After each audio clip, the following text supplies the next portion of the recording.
The House's Digital podcast is where Australia's tech future takes shape. Welcome to the front line of Australia's digital revolution.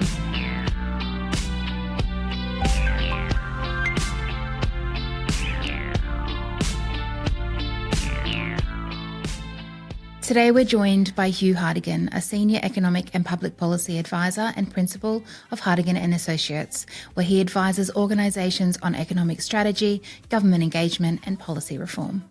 Hugh Hartigan, principal at Hartigan and Associates, you have been involved in policy, reg formation, inside within the weeds of the government. Can you take us on a little journey as to where you started, where you are now and what you're interested in? Sure. Yeah. Look, it's been a bit of a journey actually. I studied economics at university. Didn't know what I was going to do, and sort of had long hair at the time. I was a bit of a hippie, and then I did honours in economics. And then someone called me up from Canberra and said, "I think you'd really like Treasury," and I was quite dismissive of that, but I ended up going down there. So I started in a graduate program in the mid-2000s, and that was sort of the beginning of my government sort of journey. And I worked in Treasury for the best part of a decade, which was an absolutely great place to start a career. And then, but I got itchy feet sort of after about 7 or 8 years, and then I had friends working in ministerial offices. So I jumped at an opportunity to go and work with the Trade Minister, which was, an amazing experience, travelling around the world with him. He's a friend of mine today, Craig Emerson. But did couple of years with him, the itch was still there, and then I was Chris Bowen. What is this itch you speak of? Look, I think there's just you're either passionate about politics or you're not, and unfortunately I've got the illness. Okay. So I then I had a call from Chris Bowen's office at the time, so he was Shadow Treasurer. Mm-hmm. So interestingly, it was a portfolio that was more suited to my background, and he called me up and said, "Do you want to come work with me? I need a good Treasury sort of person," and started a 5 to 6 year period with him. And look, the reason I stayed with him so long is, he's not only a great guy, but we were doing a lot of juicy policy work, and it's very relevant at the moment because the budget next week is bringing back a whole lot of the tax policies that, were developed over a period of time back then as well. So, so all in all, sort of did about 7 years in politics, and then ended up sort of switching gears a bit and going and heading up a research team in Housing Australia, which was the government's new sort of housing delivery arm. And I finished up there at the beginning of last year and decided I wanted to go out on my own. And here I am today, principal of Hartigan Associates. So you've been in the weeds for many, many years. Yes.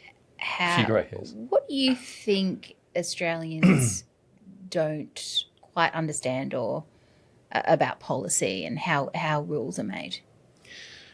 Look, my friends would be throwing tomatoes at me right now, but I think the thing that is actually misunderstood is there's a lot of smart people in Canberra. If I talk about a lot of my friends in the private sector in Sydney, they are very, very suspicious about what goes on in Canberra. They all think everyone's sort of down there working sort of, 6-hour days and not really doing that much. But certainly my time in Canberra, I could honestly say I've met the smartest people I met were in Treasury, and to this day, having now traversed through various politics and various other government agencies, and now the private sector with Hartigan and Associates, certainly some of the smartest people I've ever met. And then also just the deliberate nature of and structure of the policy process. It's really well thought out, which we'll kind of get into a bit more detail of. But I think there's a lot of misconceptions about, what happens down in Canberra. Can you take us through that machine? Take us through maybe, we've recently had the digital asset platform legislation come through. They are what feels like a machine down there, constantly review. I think Treasury has the largest portfolio of any department when it comes to law reform. Yep. How do they... I think that the last Stephen Jones, I think, had the most in history. With the reforms that he was trying to churn through. How do they do that? Look, Treasury, I think the big change in Canberra probably over the last 10 years is just how central Treasury has become to the policy process. Treasury has probably doubled in size, I think, over the last 10 years. So they've become absolutely central. And there's a reason for that. I think ministers trust the capability of Treasury, kind of maybe a bit more so than kind of some of those other departments. And they trust Treasury will kind of go through, a very sort of structured and deliberate process. Treasury are full of people that genuinely will think about things with really good frameworks, and the way they approach problems. And I'm sure you've had some experience with that. But, the whole process is very deliberate, right? There's a very, it starts off with an idea or a problem. They'll sort of go through what's called like an interdepartmental committee process. Might be Treasury sort of and a few other agencies. And then ultimately, that will end up in a cabinet submission. And that cabinet submission will then go to the lead minister, in this case, the Treasurer or, sort of the Financial Services Minister. And then there's a lot of jostling up at the political kind of office level around whether it's fit for purpose. Digital assets is an interesting one because I don't think there'd be a lot of questions around all that because it's quite technical. So, but, it's an amazing process. I mean, I've actually had the benefit of sitting in an expenditure committee room with the Prime Minister and the Treasurer, and it's a pretty amazing process. Can you explain that room in a bit more detail? Look, it's fascinating, and what you learn actually by sitting in that room is a lot of decision making is done outside of the room. So by the time that you get into that room with the Prime Minister, the Treasurer, the lead, the expenditure review committee is about 5 or 6 ministers. A lot of the decisions have been made if the political officers have all kind of done their job and they've all, jostled in the right way and got people on board. And probably the thing that's worth pointing out as well, and this is very relevant for advocacy, it's what I call the triumvirate in terms of, that sort of apex of power, which is Prime Minister and Cabinet, Treasury and Finance. When you sit in that room, they're not kind of, going page by page through a cabinet submission. They've got like a cover brief. So they're not getting in the weeds. And what they'll do is they'll look at all the comments of those 3 agencies and they'll be very, very high level. So, and the takeaway really is when those 3 agencies are all on the same page and they, they support a particular policy, more often than not, things will go straight through with not a lot of, even with not a lot of conversation. I mean, certainly when I've been in there, some of our stuff it's remarkable how quickly it all happens actually when you're in the room. Now, some issues will be a bit more controversial and there'll be, people wanting to kind of go in different directions to maybe where the Prime Minister and the Treasurer is happy with. But a lot of kind of more technical, smaller aspects of policy will go straight through. Yeah, it's really interesting. You touched on advocacy, and maybe we can even talk a little bit about lobbying itself. How does advocacy play into that process? If at the end of the line there's this room and there's discussions happening, there's alignment, and there are bills that end up getting passed, how does advocacy play a part in all of that? Yeah, look, it's an important part because I think when you're in that room, they will be some of the conversations that will be had. There is no point in a minister or a treasurer or whoever going into a room and saying, A, I haven't run a deliberate policy process, B, I haven't consulted with anyone, B, I can't answer the simple question, which is who's going to back us in on this? That will be always a standard question, in that room, who's going to back us in? So, and that's quite hard because sometimes finding middle ground with policy, you sort of might not have anyone sort of fully on board, right? It might be kind of in the middle.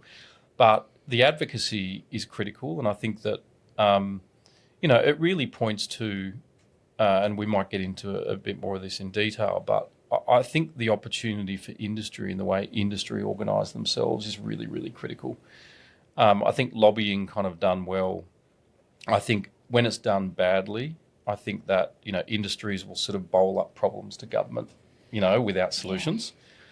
I would sort of say the gold standard of policy making and sort of advocacy is industries organising themselves, building consensus within the industry, having absolute clarity kind of over the problem, and then being able to go to government and saying, here's 2 well thought out solutions. We can categorically say that the majority of the industry will back you in on this.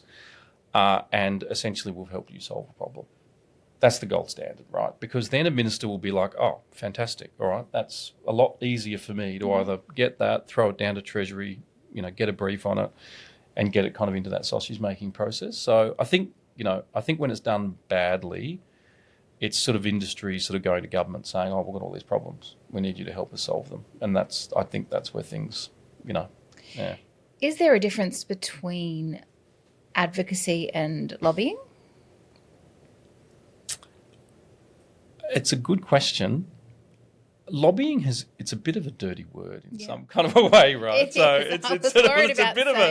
a bit of a dirty word. Yeah. But I would probably say the difference is, I think the way I think about advocacy and lobbying is advocacy is more policy focused, and lobbying is probably more relationship focused. Okay. So it's kind of like, all right, I need to go and advocate because I've got these problems in my industry and we need to go and get changes from government. So I'd probably say advocacy is like, we've kind of got the problem, we sort of know what the solution is, where are the keys to get me through the door? Yeah. And then you might kind of, reach out to a lobbying firm. Lobbying firms are really just about opening doors for people. And I think that's kind of why it becomes a bit of a dirty word because, yeah. Okay, and so we have in the industry coming together and putting together their views and solutions. Yep. So is there a way in which, or is there a world in which the government would draft legislation or pass legislation if the industry itself didn't put those solutions forward? Does it take longer? What does it mean? It takes longer. Yeah. And think about it from a consultation process. The standard sort of, if you go back sort of several decades, I mean, when I was working, say, in Treasury, there used to be this standard consultation process where it was like you put out a green paper, which is sort of like, here are all the issues, here's a bunch of questions. Then you put out a white paper, which is sort of forward-leaning on what we think the solution is. You go through another consultation process. So I think that when industry come up with the solutions, you're just cutting out some of those processes. And I think the benefit of industry doing the work as well is you probably have less risk of unintended consequences. Yeah. Industry will be more focused on implementation aspects of policy.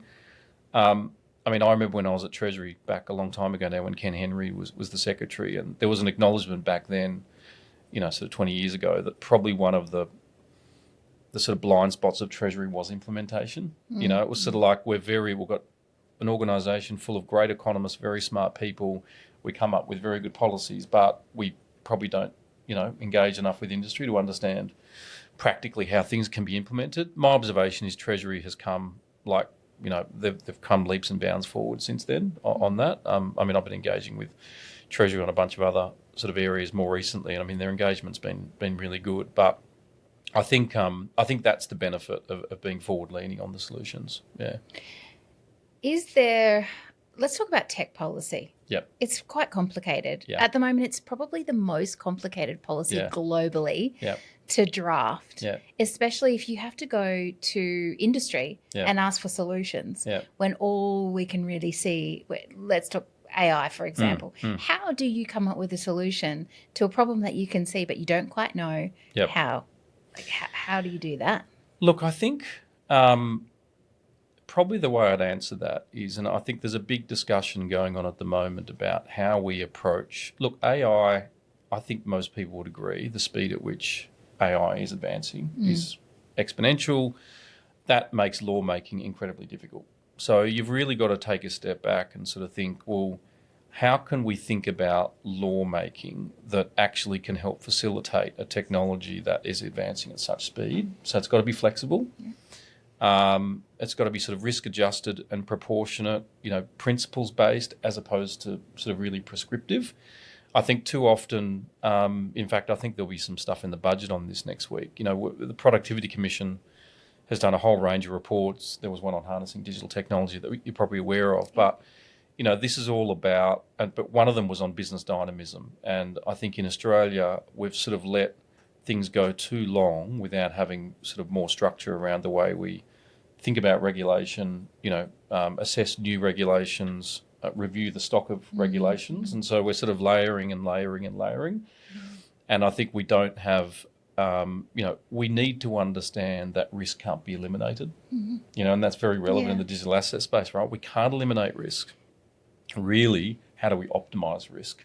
That is, we have to accept there's going to be a little bit of risk to facilitate an amount of business dynamism and productivity in the economy that I think most governments would want to be there. It's a very difficult balancing act, but I would hope next week the Treasurer, he's been sort of pretty vocal about wanting to do something on productivity. And I think there's going to be some statements in the budget to that effect next week, hopefully. On the productivity side of things, is that because you mentioned Treasury, they are quite focused on the economics of good policy.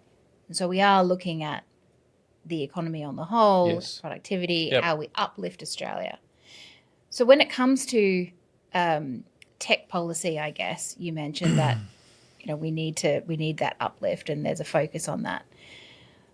What are the primary levers that we can pull on for Australia that can push us up when it comes to technology? Is there? Look, I think the difficult thing about technology is sort of, at a high level, we all know technology has been probably the principal driver of living standards in the country, over the last 2-3, probably really going back centuries. But a lot of the sort of enabling aspect of technology is pretty silent, and I think that, I think a lot of the stuff we see on technology can be focused a bit on the negative stuff, and people getting scammed and all those types of things. But I think that's where the opportunity is. I was thinking, like, when was the last time you saw a Four Corners that was focused on the benefits of technology and, how it's lifted all boats and all that kind of stuff, right? So often we see a Four Corners focused on people getting scammed in the financial services industry. So, the pain's loud. I think the successes are silent. But the enabling aspect of technology, and I think that's where the opportunity is. Now, technology is really, if we think about technology today and a lot of what's being built out through blockchains, AI, even going back to the internet, this is really the infrastructure of the 21st century, right? Yeah. And so it's the base layer. Yeah. And so, essentially, if we're looking back in 100 years, we're going to look back on this period and say, oh, wow, that was the new infrastructure being laid out. But we're probably not going to be focused a lot on that. We're more going to be focused on the industries that were built on top of it. And I think that's the extra dot that becomes a bit harder, because you're sort of in the weeds talking about all these technical aspects of technology, but you've got to join that extra dot to sort of explain to people, why is this important? What will this enable? In terms of new industries, new jobs, etc. And how does the government balance that? You've got to think about tax, the wider economy, socio-economic status, and then you have to think of what's the economic impact of this, and okay, we can roll this out, but what can Australia actually survive? How does the government balance that? Does it have a magic ball? Look, it is true. The bandwidth of governments at the moment is very narrow for smaller issues, right? Yeah. And the age-old sort of, what should I put it? The age-old excuse for not getting laws done fast enough is not enough drafters in Canberra. I'm sure you may have heard of that over the years. Is the classic. Still the case? Oh, it's still the case. Yep. Yeah, it's still running around. I've never quite understood it, but it is something that exists. Yep. But look at what the current government is dealing with at the moment. They're dealing with a fuel crisis. They're dealing with an economy where living standards have been going backwards. They're dealing with an economy that absolutely needs new productivity boosts. Mm-hmm.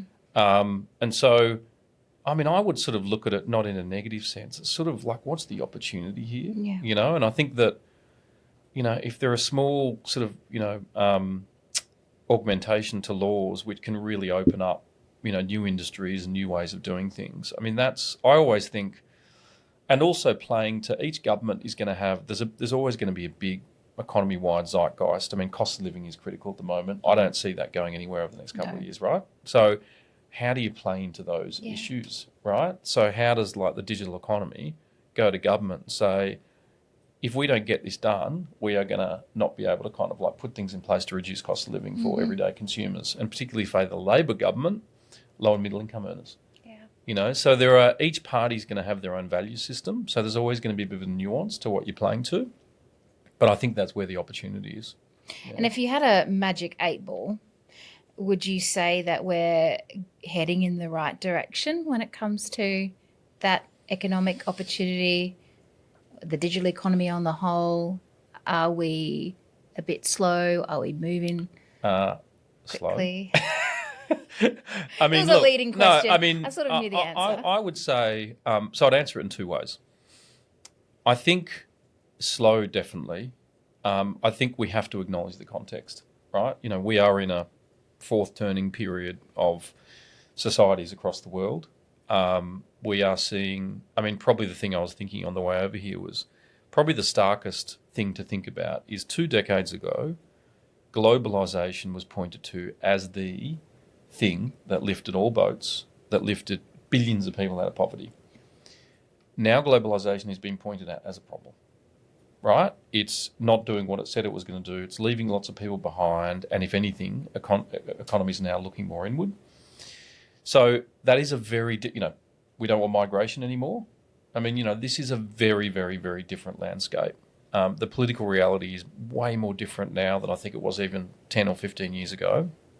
And I think that makes things a lot more difficult. But, I also think people vote with their hip pockets, a lot of the time. As I said to you, look, if you look at income per person, it's been declining for the last, sort of half a dozen years or so. I mean, I think income per person is now nearly 10% down on where it was 4 or 5 years ago.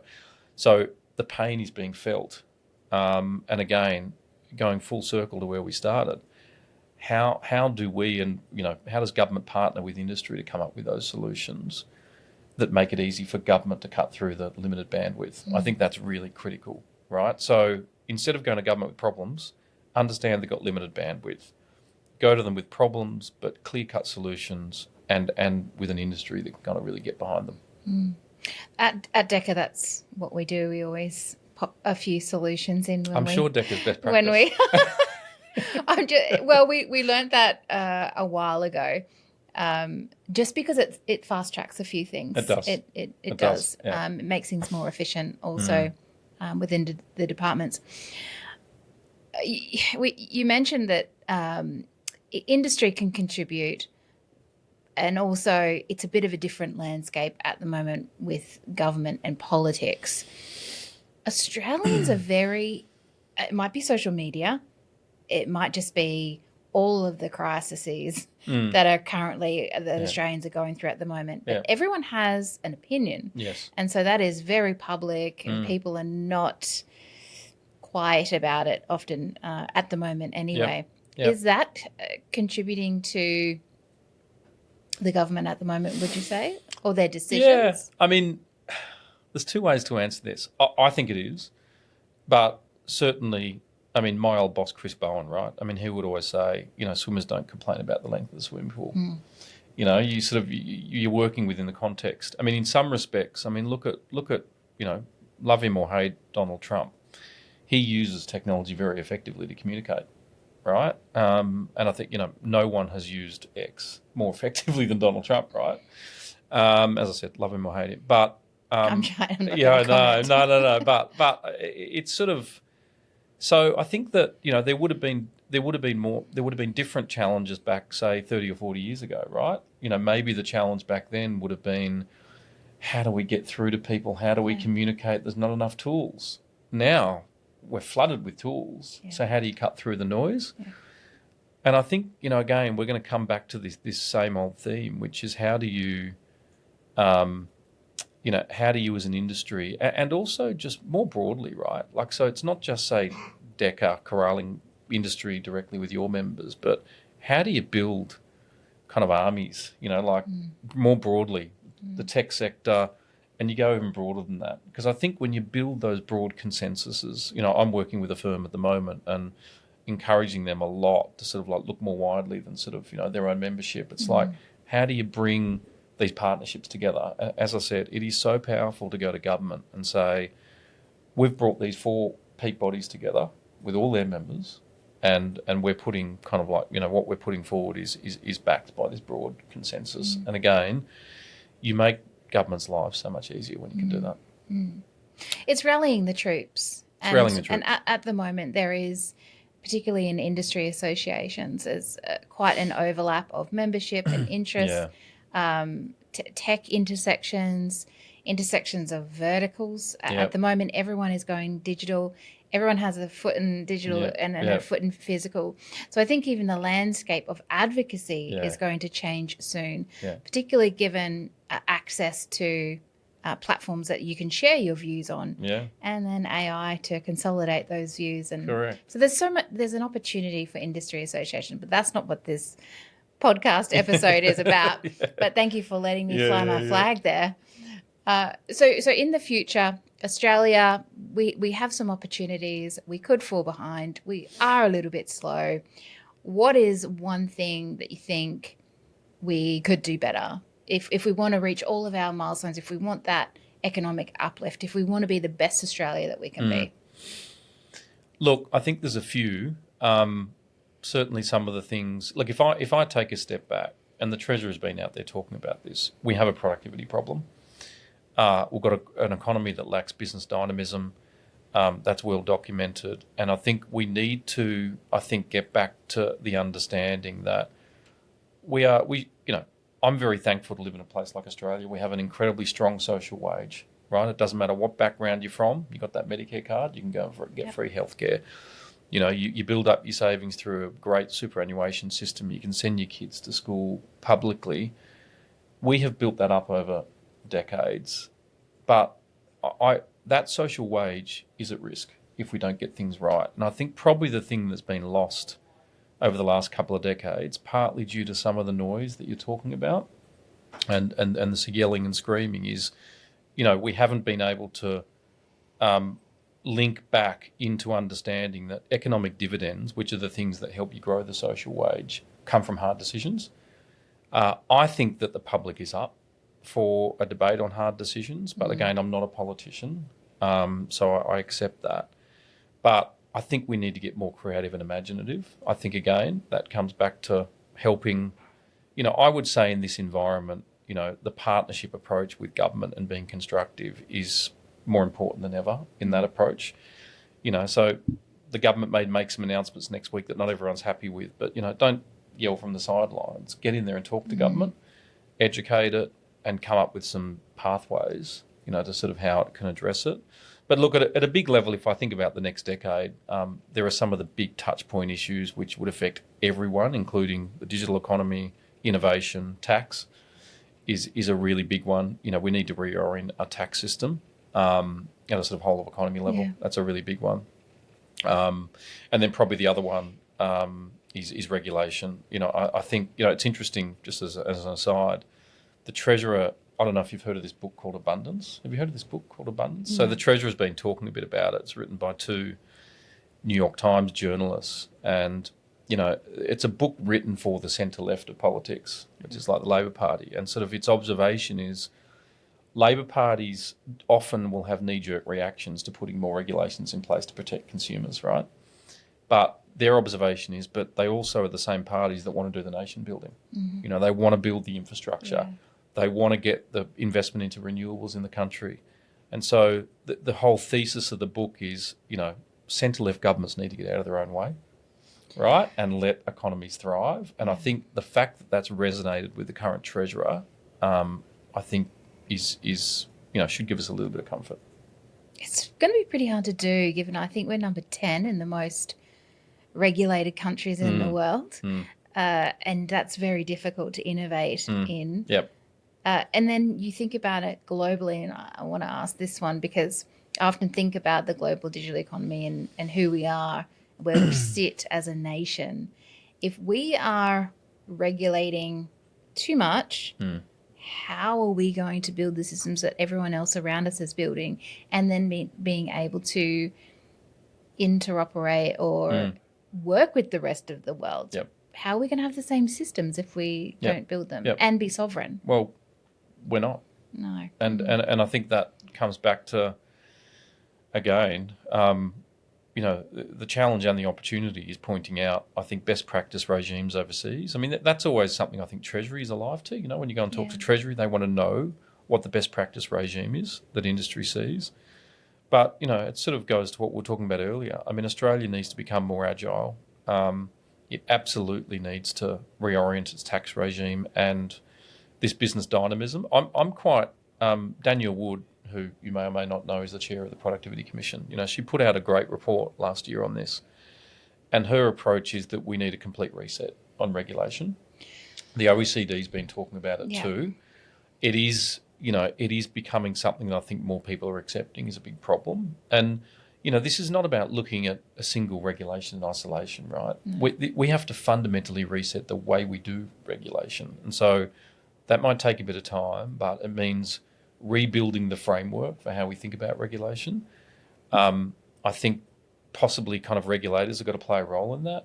I think sometimes we have regulators that are, look, on the whole, we're lucky to have a very strong economy with good regulators, but I think they can be sometimes too risk averse on some matters. And again, I think it's part of that is the education. How do we balance that business dynamism and innovation versus, protecting consumers? And I think that, again, it all links back into this story you were talking about before. It's very noisy out there. One thing can happen and then there'll be a lot of pressure on governments to be like, what are you going to do about it? You need to go in and bring in a new regulation. So I think that's when I talk about the framework. There needs to be a much more robust framework in the way that we deal with new regulations, existing stock. And I'm hopeful that the Treasury is kind of looking at that quite seriously. Yeah. I think there's a real opportunity there. Yeah. That whole... You don't look too hopeful. I'm not hopeful. I'm seeing very suspicious. A complete reset, I think, is going to take some work, but it is absolutely necessary. We might be looking at the next generation coming in and doing a bit of a cleanup, I guess, perhaps, because there is an expectation from the young people that we are more agile. Yeah. I don't know how the next, my kids, for example, are going to come in and go, this... Because they want things right now. Yeah. So right. the way the government runs, I think, is going to change.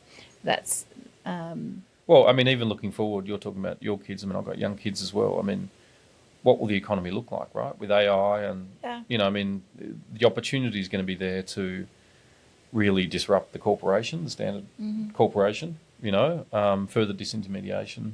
So the opportunities are going to be there, but you're right. I think, it's about how, making sure that the technology is available for people, but also that they can easily start a business, for instance, right? And if their business fails easily, move on to the next thing.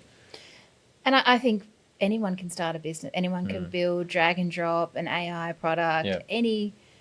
I think I saw an advertisement recently, launch your own cryptocurrency exchange with this platform, drag and drop, build it. Right. Yeah, so I think that there's an incoming generation who's going to expect to just be able to work, operate, make money in their country with little friction. But then you've always got to consider the consumer protection. So it's a hard job. It's a very difficult balancing act, yes. Okay, so we're going to wrap up. Okay. You have 25 years under your belt. Yep. Is it 25? Nearly 25 years under your belt, if my math is correct. In the next 10 years, you said, well, there's a few things that we could do. What's a massive red flag for us? If you could give a message to the government, what's something that you think we should absolutely avoid? We can't be stagnant. I mean, it's as simple as that, and I think. Are we though? I would sort of go back to what I was sort of talking about before. We're in this sort of fourth turning kind of period, so we have to also be realistic.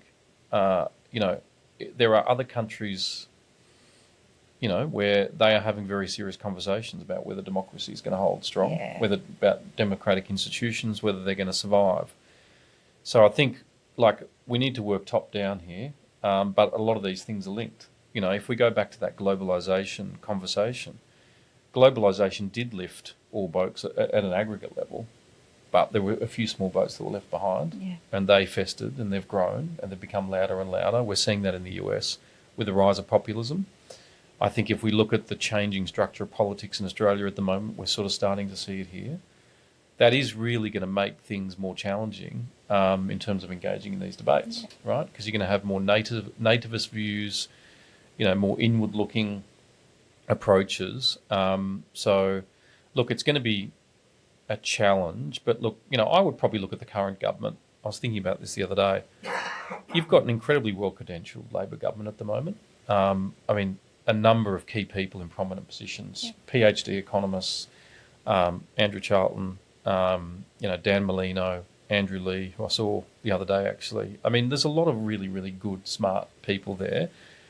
I think Albanese is a pragmatist, but he's built up a lot of political capital now.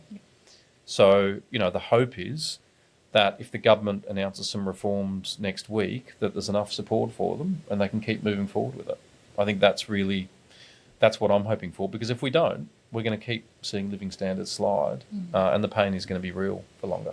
Like you said earlier, I think the living standards, everything is probably, all the issues will probably pursue for a few years yet. We've got to get ourselves out of that. Well, and there's a lagged effect. I mean, economic dividends, unfortunately, don't sort of come overnight the moment a law's passed through Parliament, right? So it can take some time. But again, I think it's important to build up that evidence to tell that story, because, we need to turn the ship around. Again, the government is well aware of this, has been talking about it. It's not easy, but I'm hopeful. I think next week will be a really strong signal in terms of their intent, at least short-term intent. But there's a lot of political headwinds as well. Yeah. Well, it's been lovely to have you, Hugh Hartigan. You too, Amy. Thank you. It's a pleasure. Thank you for coming on The House is Digital. My pleasure.